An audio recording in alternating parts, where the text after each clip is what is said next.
আপনি কি জানেন পায়ের মাংসপেশিতে কী কারণে কামড়ায় বা চাবায়?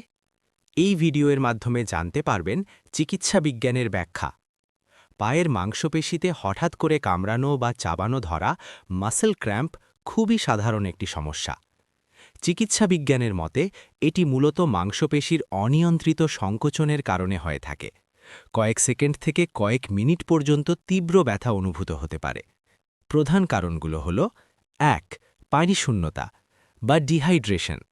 শরীরে পানি কমে গেলে মাংসপেশি স্বাভাবিকভাবে কাজ করতে পারে না। ২. ইলেকট্রোলাইটের ঘাটতি। পটাশিয়াম, ক্যালসিয়াম, ম্যাগনেসিয়াম কমে গেলে ক্র্যাম্প হয়। ৩. অতিরিক্ত পরিশ্রম।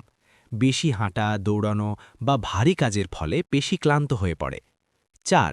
রক্ত সঞ্চালনের সমস্যা। সঠিকভাবে রক্ত না পৌঁছালে পেশিতে ব্যথা বা কামড়াতে পারে। ৫. দীর্ঘক্ষণ একভাবে বসে বা দাঁড়িয়ে থাকা। ৬. গর্ভাবস্থা, বিশেষ করে শেষের দিকে অনেকের পায়ে ক্র্যাম্প হয়। ৭. ডায়াবেটিস বা স্নায়ুর সমস্যা। ৮. কিছু ওষুধের পার্শ্বপ্রতিক্রিয়া।